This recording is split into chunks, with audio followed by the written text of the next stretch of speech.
Welcome, welcome. This is Dr. Traci K. I love you in this place. Thank you for coming back to share your practice on another spiritual vibe message.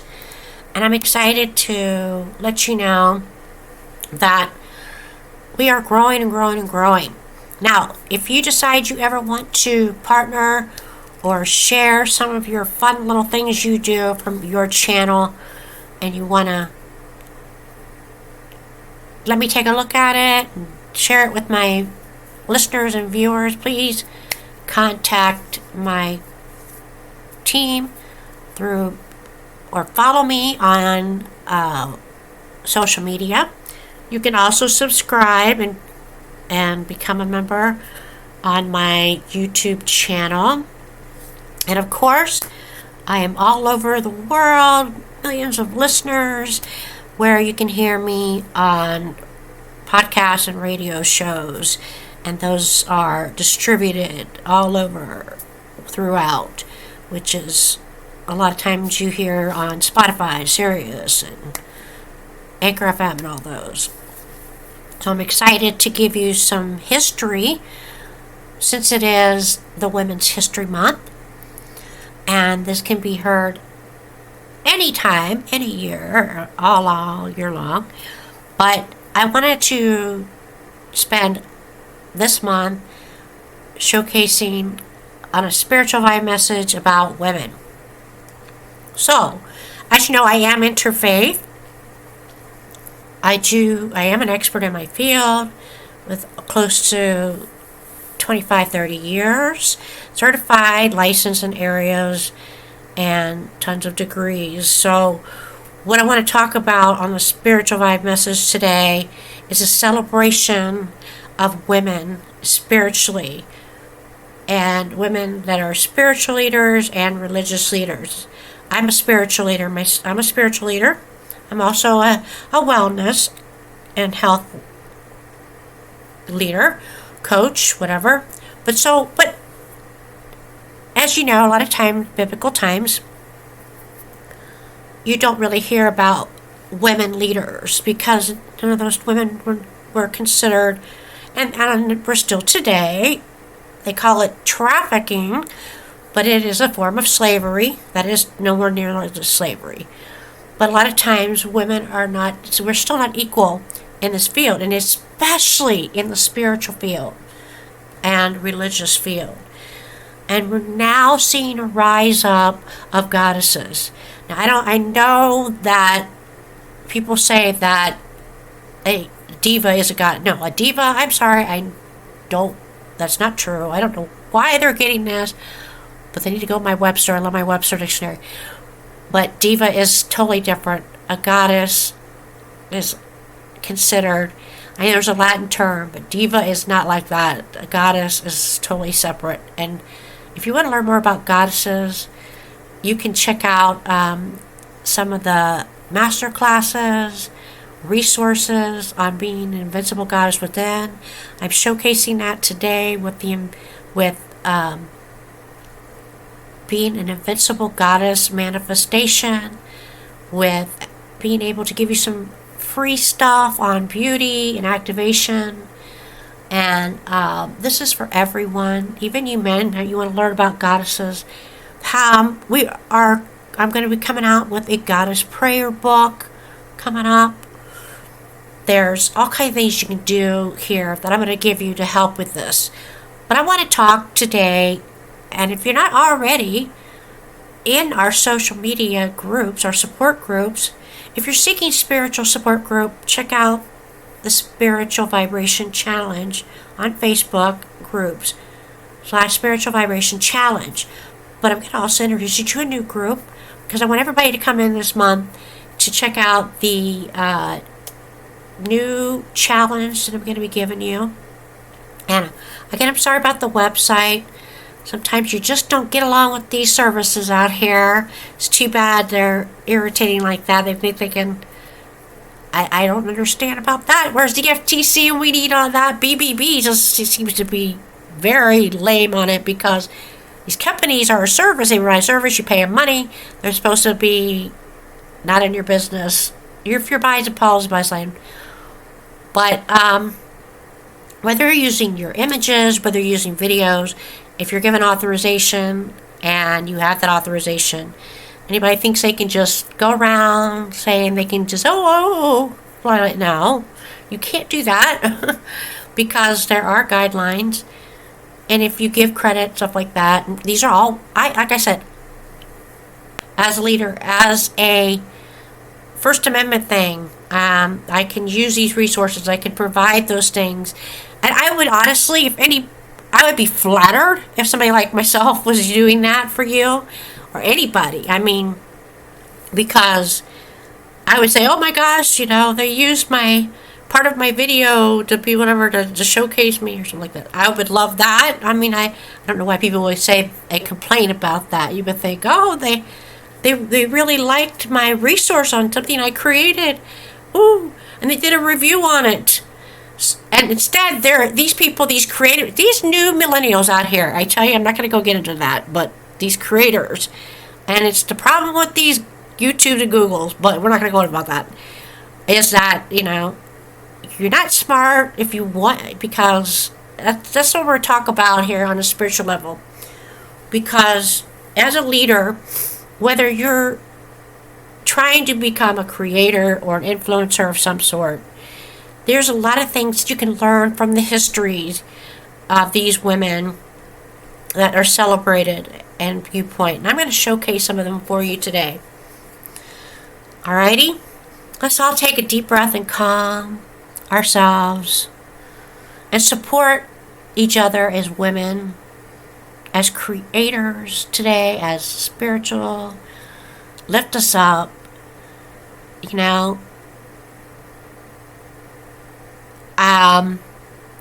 Try not to get so let the evil or the influence. I mean, women, you understand, there's so many things you can learn by uplifting another woman, or just supporting, or just saying, oh, check this out, this is cool. But and doing the vice versa and saying thank you. Reply, say thank you for liking my thing that you showcase. I love that. And then you can say something nice about them. It's all about give and take, Instead, everybody just is always about tearing people down. So it comes back on you guys. Just remember that. Don't do it. Yes, you have a right to understand, but just find out first.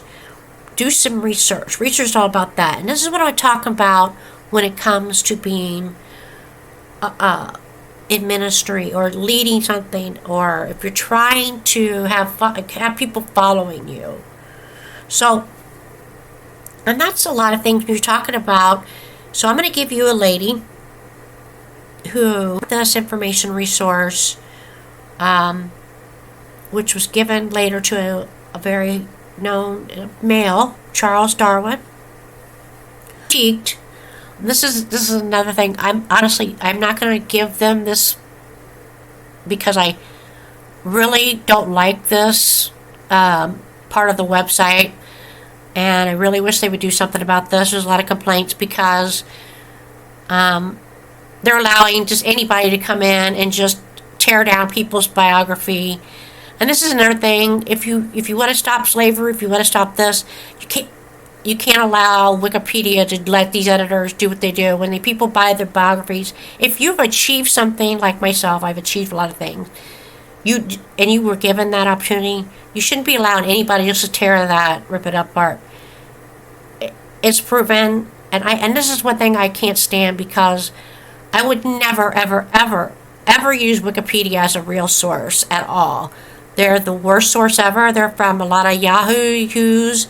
You never know if it's the truth. They're just putting out there these editors, and they're keeping real people that have actually achieved things in life being notified and being noticed, or have noticed. I will stress, do not use your resources, Wikipedia. If you're getting real resources, go to books, go to the encyclopedia, go to Webster's, go to find the truth. Research on your own, okay? Research on your own. Look their name up. See what they've done. Wikipedia is not a very good source. I'm sorry, it's not. I think it's run by, I don't think it's very good at all. It's not a good source. So I'm getting this source from an actual research. And I want to let them know about this lady. Her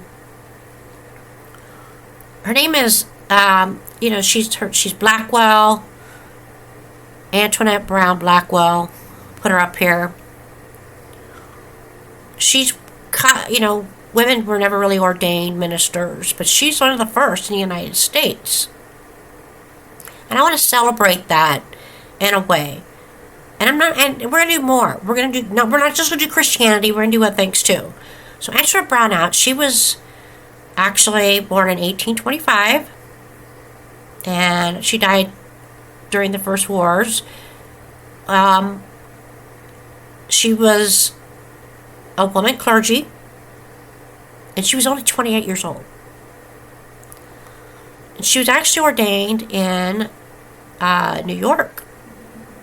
And she actually, the reason why I want to use her, because she attended her studies and graduated in Ohio, and that's where I've got this from. So I'm in Ohio. So she took a lot of her college. She actually, believe it or not, she went to college. Wow, in Auburn College in Auburn, Ohio. During her summer vacation, she also studied Hebrew and Greek. And she petitioned to college to allow her to study theology. She became an effective preacher. And she was not just a woman, but she was also black in emancipation. And she was Christian, but she also had a mixed history in officiating of the attitudes of Christian church. So her faith, expanded a little bit. Just like Apostle Paul, he never declared himself of either Jew nor Greek. It's either slave nor free type of deal. So it's neither male nor female. You're still all one in Christ Jesus, okay? In the spiritual realm. Because when you don't have these shells, remember, this is just made of dirt and clay. I don't know if you guys ever seen that show, Bones. It's one of my favorite shows. I binge on Bones. Watch that show and you learn a lot about where you come from. Because you're nothing without your spirit, basically. You're not black and white, you're just, So, she was one of them that I think was a good representation of where there were women that ordained, and she prominented herself that way. And she took a role, a really big role. So, I thought that was something that was quite interesting, because in the 1800s, come on. It's something that is pretty hard to recognize when it comes to spirituality. So, she had she expanded her views. So, that was somebody I thought was celebrating in regards to women. And when we celebrate that in religious wise, is transforming in a spirit of renewal. And I think God has many names. We're all one. We're transforming in an abundance of love. And why should we care about Women's History Month in Christianity or in spirituality? If you look back at the history, there have been a lot of women as leaders that have done a lot more, because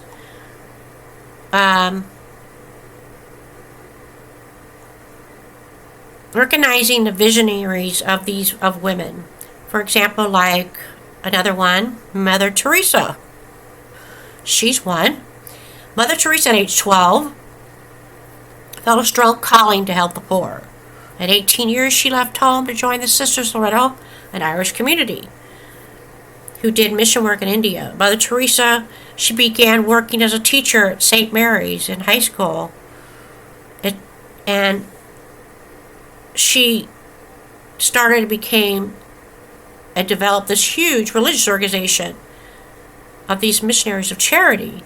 And it devoted to serving the poorest of the poor.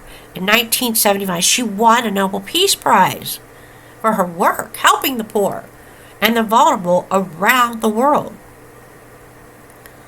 That right there, Mother Teresa, everybody knows who Mother Teresa is, of course. And, I mean, my goodness, painting. You've all seen the painting, right?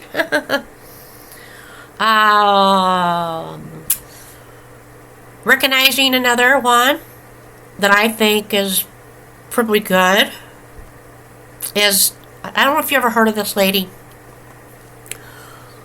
But again, like I said, I'm taking people that are famous that everybody's heard of, and I'm taking people that maybe some people you haven't heard of, but they have earned that right.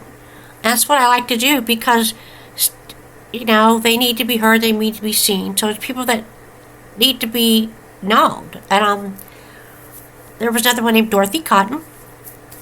Dorothy was age 3. She lost her mother. Factory worker. She raised her sisters on her own. She worked as a housekeeper. This is another one who went to college. She graduated with a bachelor's degree in English and library science. So she, in speech therapy, she wasn't even studying in spiritual at all. Which is a lot of times, your journey is not just about theology. It's before you get there, you have to do all these other things. And in the 1960s, she became an active in civil rights movement. During this time, she served as an education director. She was also the only female member, as a member of Dr. Martin Luther King Jr.'s executive staff. And Dr. Luther King was very, very Christian-oriented. He was very preacher, evangelist type. She used this and was given this power to educate people on the importance of how political participation and voter registration and non-violent protests are important in regards to change, social change. And I want to stress this about this so severely right now because I'm seeing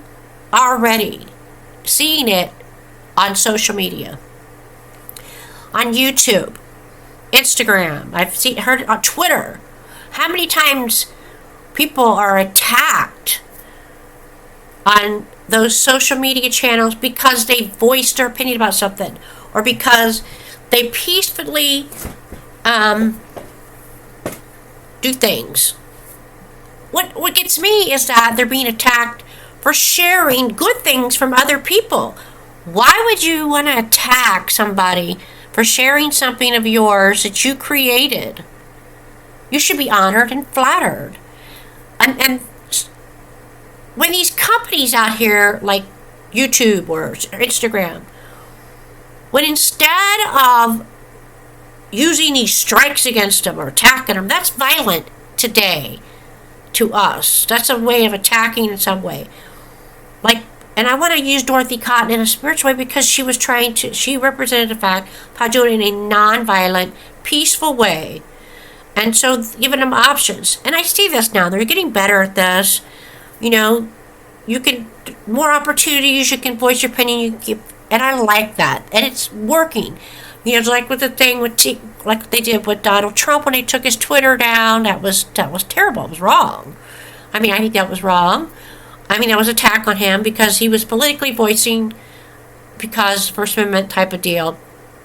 But that happens. And you say, well, okay, and you're right, okay. But he wasn't attacking Twitter with them, he was attacking other things. So it's like, but in that case, companies, yes, That's complaining. That's complaining. That's complaining.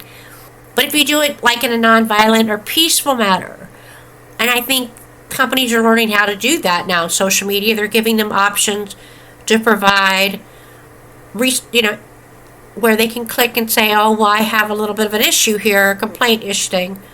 You can't just go ahead and attack somebody, because a lot of times they're just venting out or they're just being hateful. And so I like that they're doing new things to help with that, because a lot of times they don't realize that when somebody shares something of yours, it's not a copyright infringement. It's not doing that. It's honoring or showing and crediting. People do it all the time. They do it with famous people all the time. So if it's not offending or harming in any way, it's non-violent, as in like she did in the civil rights movement, learning how to be in citizenship, which in educational wise and resource wise is not a copyright infringement. If it's educational wise, if it's being taught through a participation or sharing of some sort as a resource. And this is why I say, a lot of times when it comes to people's achievements, people want to block them, and it's not right, because they achieved those goals, and they are part of history. They've done something that has created an amazing achievement that helped this world in some way, and the world needs to be, and they need to be recognized for that. And that's why I want to give both to that. So that's a good start. I wanted to give something in more where this is something that's important, I think. And I'm going to give you another one. Her name is Deborah Tucker. As a young adult, Deborah Tucker volunteered at a rape crisis center in Texas. Her experience at center led a lifelong pursuit to helping victims of domestic violence. She founded several organizations and advocate for improvement for public policies and practices in our country and around the world. She co-chaired Defense Task Force on Domestic Violence and became part of Violent Violence. She founded one of the first shelters for families in that area of domestic violence, established it to helping bring forward, as a team with other people, to expand and have the National Domestic Hotline. I think that's the thing. What a great thing to be about this. So those are some of your history women, and I want to do this whole month. And if you have a story you want to share, something that you've done, I don't care if it's small, send me your story. I love to hear stories. In the spirit of that justice, we want to celebrate us women as together in sacred and honoring that sacred feminine part of each other. Because whether your body shows something else, but inside you're something, on that sacred feminine. When us women move and dance, that sacred feminine within the earth, there is a way of femininity, yin and yang type deal. Our energy, of the feminine energy, the power of the energy, which it's been studied. When our universe was created and seeing there's so much of that energy, it wasn't enough. It needed companionship, and that's why the feminine was brought in as part of that together. So when we worship, and I know a lot of people say, well, why do they always gotta say God? There is a goddess. There is no God without a goddess. And I agree with that goddess, because, and I want to explain, there's going to be so many of you Christians out here that are still in this naiveness. They're not going to believe in this. But how the God of Abraham was developed and shown and brought in. I did a lot of research and studies, and it's been proven facts on how it came upon, because humans, we were always here. There were things going on before us. So, as spiritually as sacred, just like anything in this world and universe, in combustions of reactions, things are going to be created from those and changing. But as women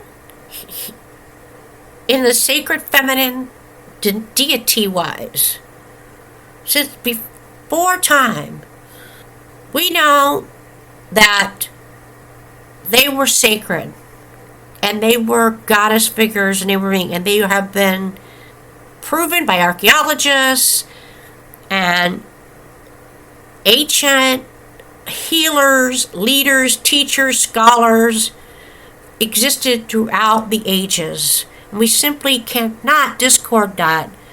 And most of them, the same status and recognition as their male counterparts.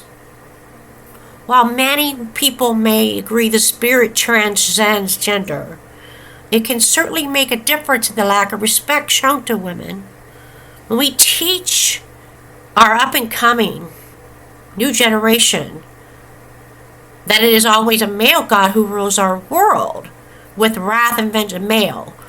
God is not supposed to be looked at that. But you call it as the Father, the Holy, the Father, Son, the Holy Spirit, the Holy Ghost. Mother also is Mother Mary of God, Mother Mary of God, Mother Mary of God, Mother Mary of God. So, when the feminine is truly honored, perhaps you should look at your daughters. The will be free to walk alone through secluded areas without constant anxiety about safety, glancing our shoulders or tightening and gripping things, respecting of women, your daughters. You fathers, do not cut down, stop cutting them down. Lift your daughters up, when we treat menstrual cycles as a reverence or an exploitation of some sort. But yet, it is known scientifically, I studied this many times in college, in your first classes, the basic college classes, men have cycles too. It's just a powerful life. We all have powerful life-giving force within us. And we all contribute to birth, new birth. And we feed in many ways, in different areas. And strong feminine energies course through life's infinite mysteries. When we show that admiration to elderly women, sages and seers and leaders and spirituals, and we share those resources with each other, whether we upload them differently than you put them up, maybe we enhance it or we credit it, be thankful and grateful. Don't strike them for it. That just only puts you down twice as hard. In a karma way, 10 times, 3 times fold. So, show admiration. Fathers do the same. Brothers, do this to your sisters. When we remember the millions of women and girls that we see that have been brutally tortured and murdered for so many things, all these decades, in a lot of states, sanctions religious-wise called never again a witch against any woman. Shackles, rape and slaveries of those of Indians or Cherokees or whatever. We listen to women's voices, support each other, and embrace each other. We are hardworking. We are beautiful. We are talented. We are creative. We're amazing. We're steadfast. We are Mother Earth.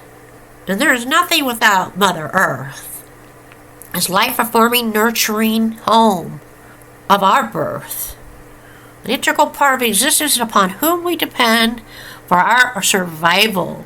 We will become unwilling to participate in this pillage and destruction of the gifts we have, and not let it go into this so-called new world of technology. Beyond that, look as it is your universe. When you look at the internet, that is the informational technology You're seeking an energetic system. Be that power. Use that power.